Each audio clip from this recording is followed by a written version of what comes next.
The Senate inquiry into bank closures in regional Australia has had another victory, with Australia's biggest bank, the Commonwealth Bank, announcing a 3-year moratorium on regional branch closures. This announcement saves banking services for the next 3 years in up to 320 towns, depending on how CBA defines regional. Those towns can thank the Senate inquiry and Senator Gerard Rennick, who fought for its establishment. They can also thank the New South Wales Shire of Junee and its Mayor Neil Smith and CEO James Davis, who fought tirelessly to save Junee's CBA Branch, the last bank in town. Junee's fight was instrumental in attracting national attention to the issue of branch closures, which enabled Senator Rennick to win support for the inquiry. By contrast to CBA and the other banks, National Australia Bank is showing it is Australia's baddest bank by arrogantly ignoring the inquiry and continuing to close branches in droves. NAB was the only one of the Big Four to outright refuse the request of the Senate committee to pause branch closures pending the outcome of the inquiry. It has also misled the Senate committee in its testimony and is lying to its customers about numbers of branch visits. NAB closed 3 regional branches in Victoria on the 6th of July, Inverloch, Jeparit and Kyneton. It was already planning to close its Queanbeyan in New South Wales and Boonah in Queensland branches on 20th July, and Biggerdon, Queensland, and Dunsborough, WA on 27 July.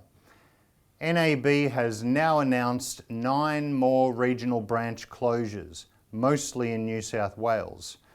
Wellington and Warren on 22 August, Gilgandra and Lake Cargelligo on 24 August, Gosford on 31 August, Gundagai on 26 September, as well as Temora, Tatura and Kilmore in Victoria on 28 September.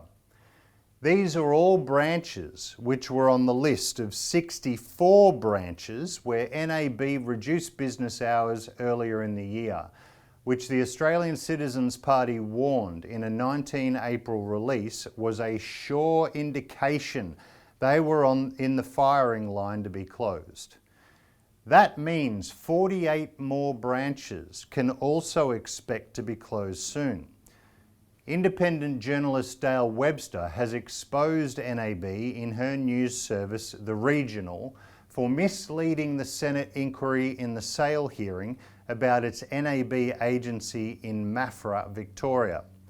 On 3 July, The Regional also exposed NAB for deliberately deceiving the customers of branches it is closing by claiming in fact sheets that branch visits have fallen dramatically.